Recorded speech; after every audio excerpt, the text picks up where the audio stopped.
Thank you for downloading this episode of our podcast.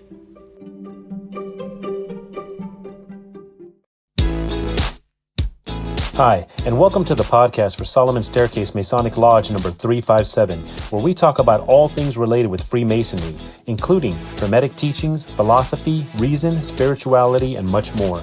We're located in Buena Park, Southern California. Tune in as we continue to update our podcast with informative talks and articles for Masons worldwide and those who would like to inquire within.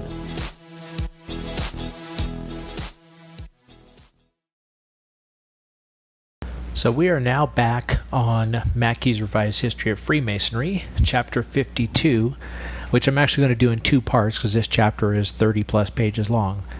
So we're going to start with Chapter 52, the Anglo-Saxon Gilds. A guild signified among the Saxons a fraternity or sodality or brotherhood united together for the accomplishment by the cooperative exertions of the members of some predetermined purpose. The word is derived from the Anglo-Saxon verb gilden, to pay, and refers to the fact that every member of the guild was required to give something to its support. Hence, Cowell defines guilds to be fraternities originally contributing sums towards a common stock. Assuming that the characteristic of a guild organization is that it is a society of men united together for mutual assistance in the gaining of an object, or for the cultivation of friendship, or for the observance of religious duties, we may say that the guild has, under some of these aspects, existed in all civilized countries from the earliest of ages. The priesthood of Egypt was a fraternity containing in its organization much that resembles the more modern guild, the priests possessing peculiar privileges and forming a body separated from the rest of the nation by the right of making their own laws and electing their own members, who are received into what may be appropriately called the sacerdotal guild by certain ceremonies of initiation. The trades and handicrafts were divided into their various professions.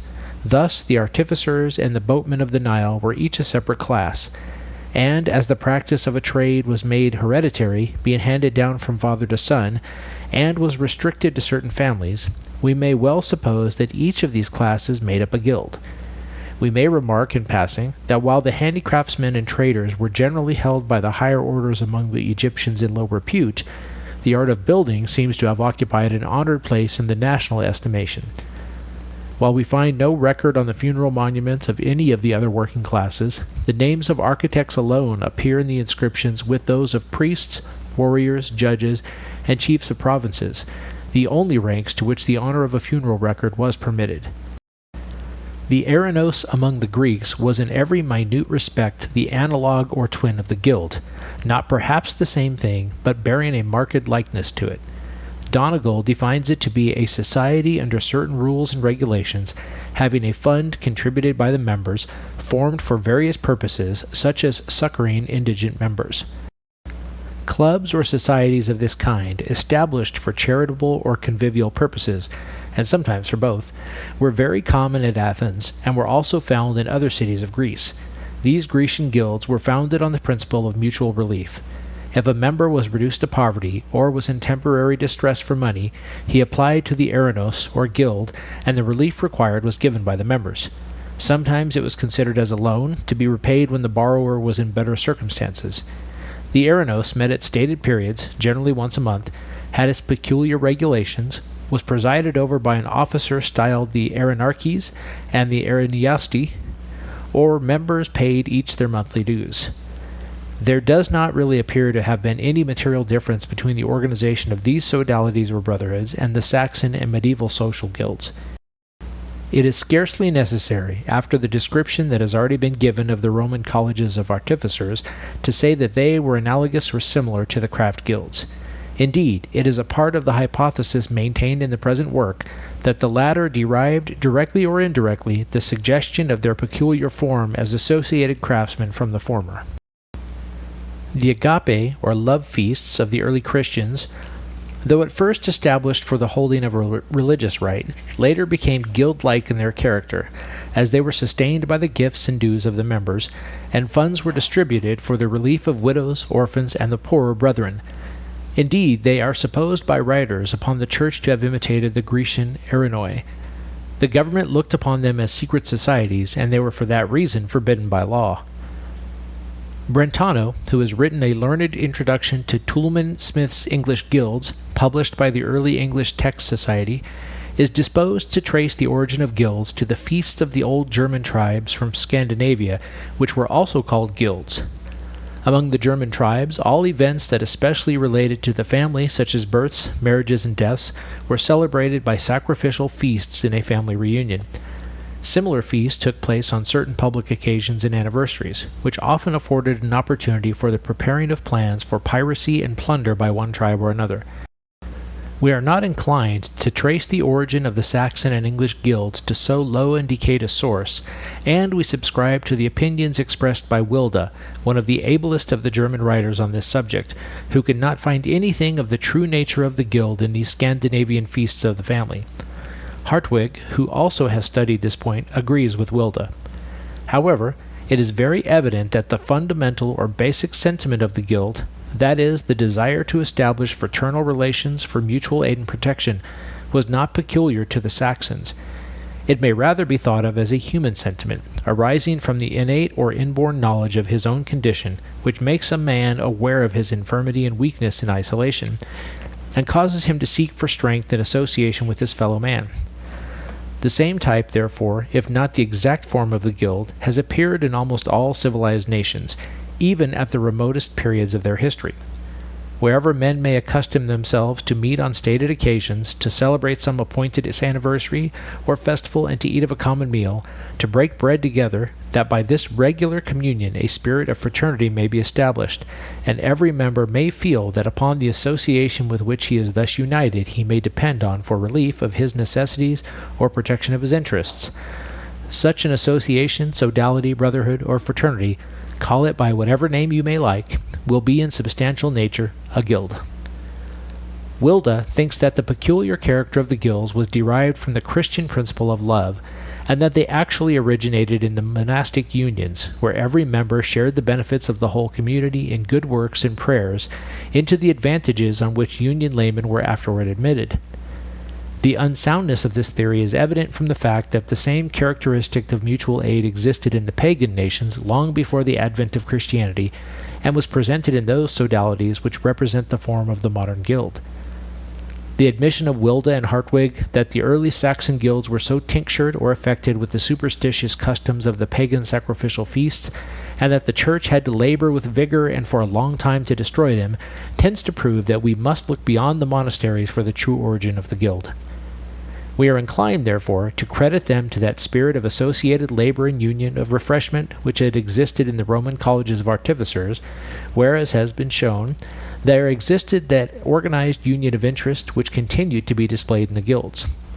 Of course, we need not aver that the guilds were the legitimate and uninterrupted successors of the Roman colleges, following along an unbroken chain of events and of closest relations. But we will say that the suggestion of the advantages to be derived from an association in work, regulated by ordinances that had been agreed on, governed by officers who might judiciously direct the exercise of skill and the employment of labor, the result of all of which was a combination of interest and the growth of a fraternal feeling, was suggested by these Roman institutions, and more especially adopted by the craft guilds, which at a later period in the Middle Ages directed all the architectural labors in every country in Europe. Many authors have traced the origin of these craft guilds to the Roman colleges. Brentano does not absolutely deny this claim, but he thinks it needs to be proved historically by its defenders. He believes it more probable that they descended from the companies into which in episcopal and royal towns, governed by bishop or king as the case may be, the bond handicraftsmen of the same trade were ranged under the superintendence of an official, or that they took their origin from a common subjection to police control or from common obligations to pay certain taxes or imposts. We find in Germany that these communities existed under the control of bishops. Arnold, in his Constitutional History of the German Free Cities, describes one at Worms in the 11th century. To the manor of the bishop were attached, among other dependents, a class of villains or bondsmen called dagoardi. These were divided into colony, or workmen on the country manor, and operari, or handicraftsmen, who were ranged according to their trades into several unions or societies. From these persons the continental guilds of the Middle Ages are supposed in error to have been derived. Still, when their bondage ceased, these societies may have developed themselves into free guilds. But the free guilds existed before, and the bond unions enforced by authority of bishops must have been organized simply for the convenience of the employer. There could not have been in any of them any peculiar characteristics of the free and independent guild. But even if this speculative notion of Brentano, that the guilds were derived from the enforced association of the episcopal and royal bond handicraftsmen, were admitted to be correct, it would be only lengthening the chain connecting them with the Roman colleges by the insertion of another link. We should have in that case to look at these Roman sodalities for the idea of union and concerted action, which in either of those instances must have influenced the combination of handicraftsmen. However, Brentano at once gives up the views which he had just advanced. He admits that they deserve no further consideration because Wilda has shown that the craft guilds did not spring from subjection, but arose from the freedom of the handicraft class. Now it is precisely at this point that the craft guilds most resemble the Roman colleges. Founded originally in the earliest days of Rome for the express purpose of giving to the working classes a separate and independent place in the public polity and powers, they preserved this independence to the latest times and fostered the spirit of freedom which sprang naturally from it. Their spirit of freedom and independence indeed often borrowed upon excess. Thus they were watched and feared in the latter days of the Republic and during the Empire, because their love of freedom sometimes led them to start conspiracies against the government, which they supposed had the design of upsetting or lessening their rights. To protect these privileges and to preserve this freedom, they instituted the office of patrons, men of distinction and influence, not of their trade, but selected from the order of patricians, the aristocrats, who were to be the preservers of their franchises or charters. There is abundant historical evidence that the system of guilds was well known to the Anglo-Saxons. Toulmin Smith, to whom we are indebted for the collection of guild charters of a later date, says that English guilds, as a system of widespread practical institutions, are older than any kings of England. They are told of in the books that contain the oldest relics of English laws. The old laws of King Alfred, of King Ina, of King Athelstan, of King Henry I reproduce still older laws in which the universal existence of guilds is treated as a well-known fact, and in which it is taken to be a matter of course that everyone belonged to some guild. As population increased, guilds multiplied, and thus, while the beginnings of the older guilds are lost in the dimness of time and remain quite unknown, the beginnings of the later ones took place in methods and with accompanying forms that have been recorded. But it is not upon those laws alone that we have to depend for proof of the antiquity of the Saxon guilds. The records of a few of the old guilds still remain and show that the idea of association for mutual assistance, which is the very spirit of the guild organization, was common at least 12 centuries ago among our Saxon ancestors. Among the laws of Ina, who reigned from year 688 to 725, are two which relate to the liability of the brethren of a guild in the case of slaying a thief. King Alfred also refers to the duties of the guild when he decrees that in the case of a crime the brothers of the guild shall pay a portion of the fine. The Judicia Civitatis Londinae, or Statutes of the City of London, contain several laws for the regulation of the various guilds and outlining the duties of its members. The Snithen Guild, or Young Men's Guild, is mentioned by Stowe as existing in the time of King Edgar, who granted the liberty of a guild forever to 13 knights or soldiers well beloved of the king and the realm for service by them done, which requested to have a certain portion of land on the east part of the city left desolate and forsaken by the inhabitants by reason of too much servitude. 13 was a favorite number in the religious guilds. Duquesne explains the reason in a quotation which he makes from an epistle to the Church of Utrecht, wherein it is said that a fraternity commonly called a guild was formed consisting of 12 men to represent the 12 apostles, and 1 woman to represent the Virgin Mary. The text of the writing or charter by which Orkney instituted a guild at Abbotsbury has been preserved. Orkney was the huscarl, or one of the household troops, of Edward the Confessor, and there is a charter of that king in existence whereby he gives permission to Toll, the widow of Orkney, or Erk, to leave at death her lands to the monastery at the same place where the guild was established. The original charter of Orkney's guild, as written in the Anglo-Saxon language, with a generally correct translation into English, has been printed by Thorpe in his Diplomatorium, as it is one of the earliest of the Saxon charters that exist, and as it will be interesting in enabling the reader to compare its provisions with those of the later guilds on the pattern of which the Masonic guilds or fraternities were formed, it is here presented entire. It must, however, be observed that it was not a craft, but a religious guild, and hence we find no allusion to the privileges and obligations of the former, which always composed a part of their written regulations. So following is from Orkey's Guild at Abbotsbury. And this is all quotes. Here is made known in this writing that Orkey has given the guild hall and the place at Abbotsbury to the praise of God and St. Peter, and for the guildship to possess now and henceforth of him and his consort for long remembrance. Whoso shall avert this, let him account with God at the great day of judgment. Now these are the covenants which Orkey and the guild brothers at Abbotsbury have chosen to the praise of God and the honor of St. Peter and their souls' need. This is first, 3 nights before St. Peter's Mass, from every guild brother 1 penny, or 1 penny worth of wax, whichever be most needed in the monastery, and on the Mass's eve 1 broad loaf, well raised and well sifted, for our common alms. And 5 weeks before Peter's Mass day, let each guild brother contribute 1 guildster full of clean wheat, and let that be rendered within 2 days, on pain of forfeiting the entrance fee, which is 3 cesters of wheat. And let the wood be rendered within 3 days after the corn contribution, from every full guild brother, 1 brethren of wood, and 2 from those who are not full brothers, or let him pay 1 guildester of corn. And he who undertakes a charge and does it not satisfactorily, let him be liable in his entrance fee, and let there be no remission. And let the guild brother who abuses another within the guild with serious intent make atonement to all the society to the amount of his entrance, and afterward to the man whom he abused, as he may settle it.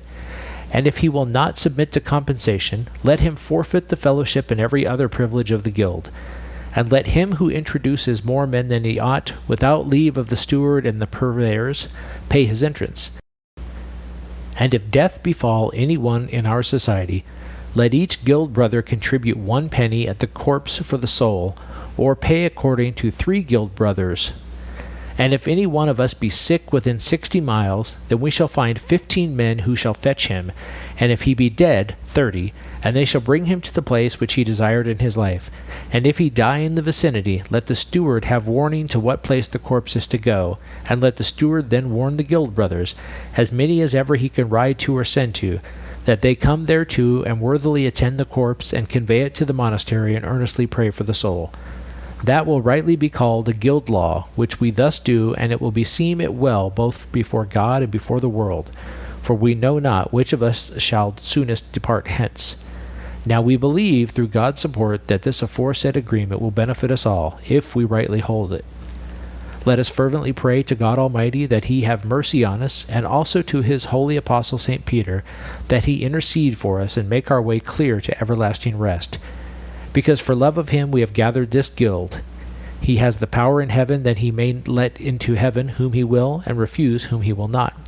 As Christ himself said to him in his gospel, Peter, I deliver to thee the key of heaven's kingdom, and whatsoever thou wilt have bound on earth, that shall be bound in heaven, and whatever thou wilt have unbound on earth, that shall be unbound in heaven.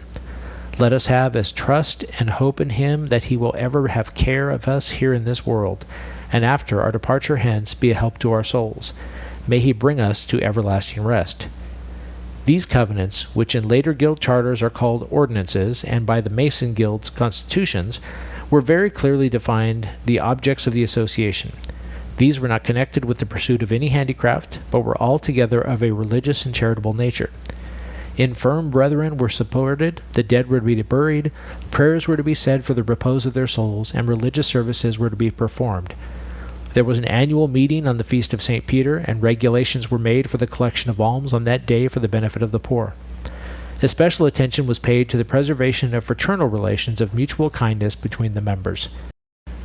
We see in all these particulars the germ of those similar regulations which are met with in the constitutions of the Freemasons compiled in the 15th, 16th, and 17th centuries, and which were, the necessary changes having been made, finally developed in the regulations of the speculative Freemasons in the 18th century.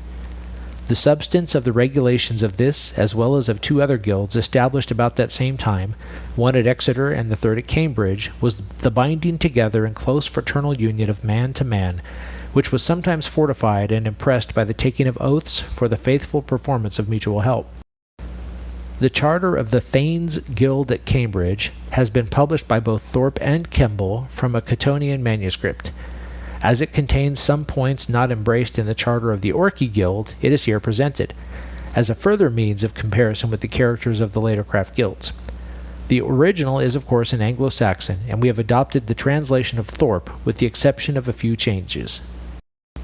And so following is the charter of the Thanes Guild at Cambridge. Here in this writing is the declaration of the agreement which this society has resolved in the Thanes Guild at Cambridge. That then is first, that each should take an oath to the others on the halidom of true fidelity before God and the world, and all the society should support him who had most right. If any guild brother die, let all the guildship bring him to where he is desired, and let him who should come thereto pay a sester of honey, and let the guildship inherit of the deceased half of farm, and let each contribute 2 pence to the alms, and thereof bring what is fitting to St. Atheldrith.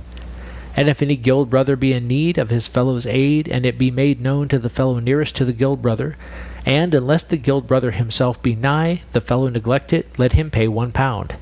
If the Lord neglect it, let him pay £1, unless he be on the Lord's need or confined to his bed.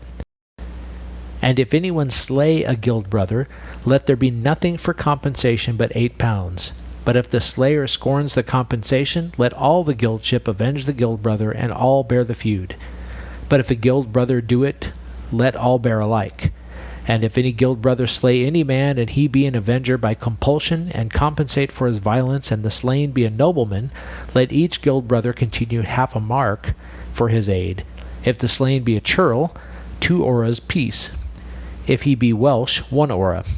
But if the guild brother slay any one through wantonness and with guile, let himself bear what he has wrought.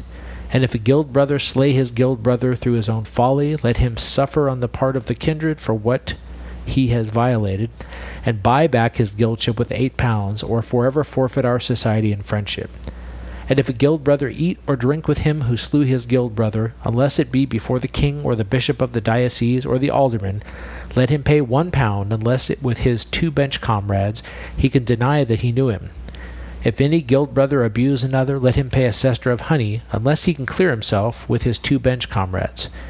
If a servant draw a weapon, let the lord pay £1, and let the lord get what he can, and let all the guildship aid him in getting his money. And if a servant wound another, let the lord avenge it, and all the guildship together, so that seek he whatever he may, he have not life. And if a servant sit within the storeroom, let him pay a sester of honey. And if any one have a footstool, let him do the same. And if any guild brother die out of the land or be taken sick, let his guild brethren fetch him and convey him, dead or alive, to where he may desire, under the same penalty that has been said, if he die at home and the guild brother attend not the corpse. And let the guild brother who does not attend his morning discourse pay his sester of honey. In this agreement of an early guild, we will again notice that, though the regulations are few, they all partake of that spirit of mutual kindness which has been so plainly marked a feature of the guild organizations of all ages, and of which the Masonic Lodge is but a fuller development. The principal points worthy of notice are as follows. 1. There was an oath of fidelity. 2. The sick were to be nursed and the dead buried. 3. A brother was bound to give aid to another brother if he were called upon. 4. If a member got into trouble or difficulty, the guild was to come to his assistance. 5. The injuries or wrongs of a member were to be taken as their own by the other members of the guild. 6. To associate knowingly with one who had done injury to a guild member was an offense calling for punishment. 7. The severest punishment that could be inflicted on a member was to be expelled from the body. These 7 points embrace the true spirit of the Masonic institution. They may be profitably compared with the medieval constitutions and with the regulations and obligations of the modern lodges. This comparison of the older and the newer constitutions may be more conveniently made. It will be necessary to anticipate the order of events in regard to the dates and times, and to present the reader the ordinances of 2 craft guilds, both of the 14th century. The first of these constitutions, though the date affixed to it makes it apparently 60 years later than the second, was really much older. Toulmin Smith says that the internal evidence shows that the substance of the ordinances is older than the date given, as in the beginning they are said to be ordinances made and of ancient time assigned and ordained by the founders of the guild. He supposes that they were first written in Latin, and that what we have now are the early translation of a lost original with some later additions and alterations. The document that we shall at this stage present to the reader, and which has been taken from Toulmin Smith's English Gilds, a work containing the rules governing more than 100 of the old guilds of England, and published by the Early English Text Society, is the Guild of the Smiths of Chesterfield.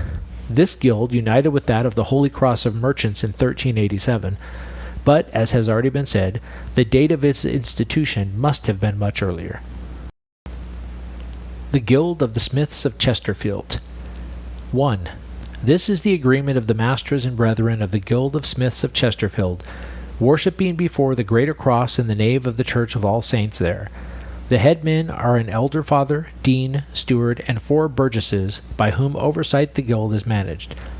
Lights are to be found and to be burnt before the cross on days named. 2. If any brother is sick and needs help, he shall have a halfpenny daily from the common fund of the guild until he has got well. If any of them fall into want, they shall go singly, on given days, to the houses of the brethren, while each shall be courteously received, and there shall be given to him, as if he were the master of the house, whatever he wants of meat, drink, and clothing, and he shall have a halfpenny like those that are sick, and then he shall go home in the name of the Lord. 3. On the death of a brother, 12 lights shall be kept burning round the body until buried, and offering shall be made.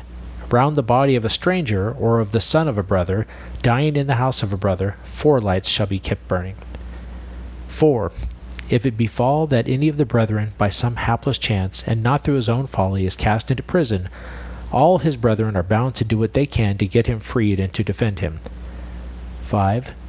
If any sick brother makes a will, having first assigned or set apart by bequest his soul to God, his body to burial, and the altar gifts to the priest, he shall then not forget to leave something to the guild according to his means. 6. Whenever anyone has borrowed any money from the guild, either to traffic with or for his own use, under promise to repay it on a given day, and he does not repay it, though 3 times warned, he shall be put under suspension, denunciation, and excommunication. All contradiction, cavil, and appeal and aside, until he shall have paid wholly for it. If he has been sick, the claim of the guild must be first satisfied.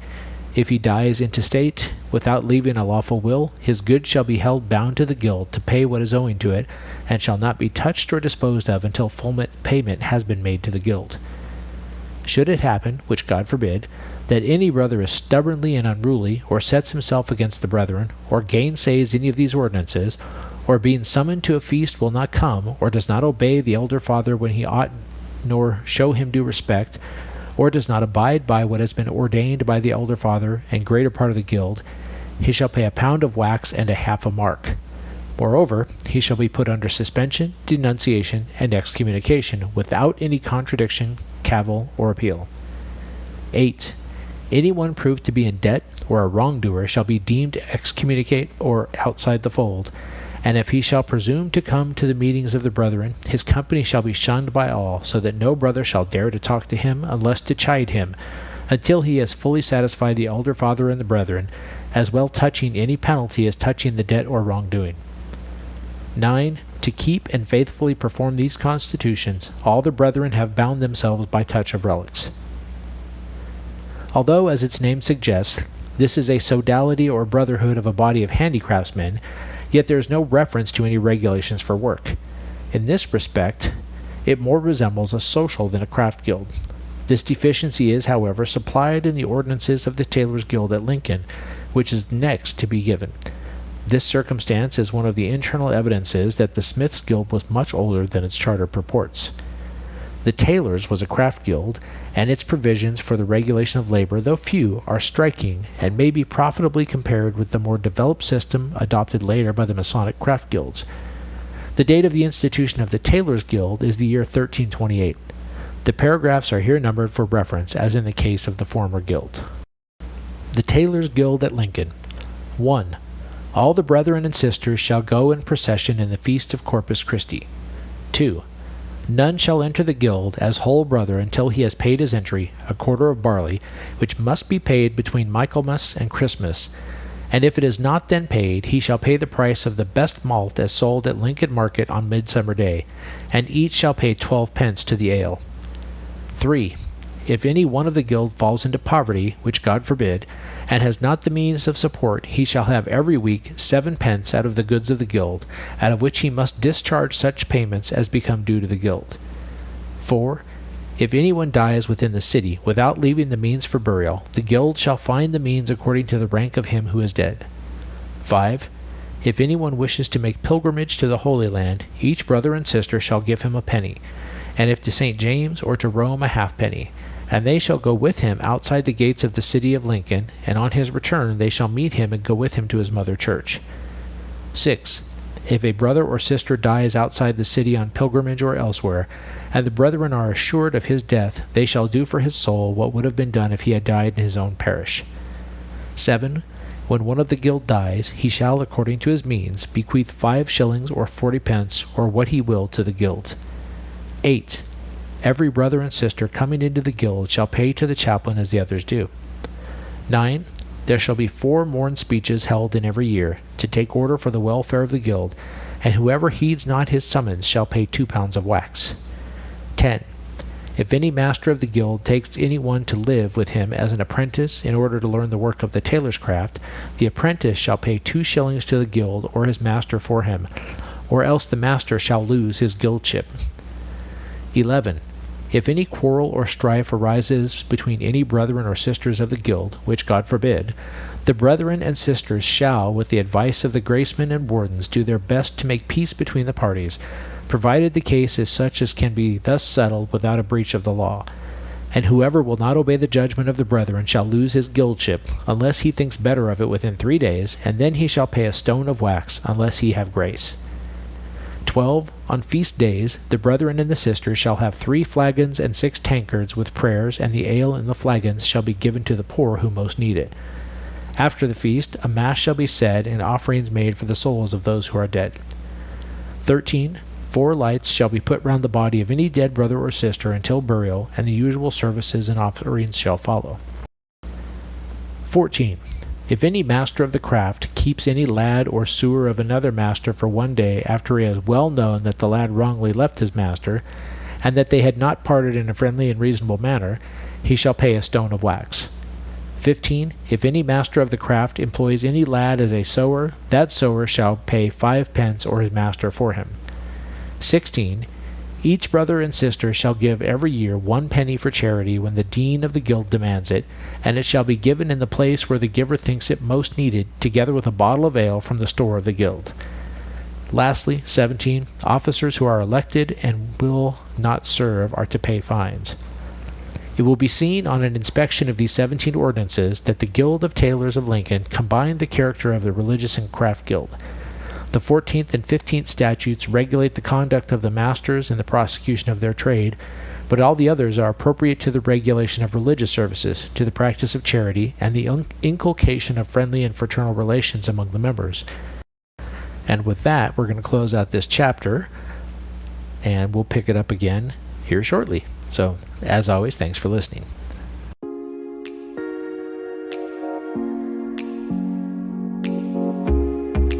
Thank you for listening. If you like what you heard, please subscribe and leave us a comment.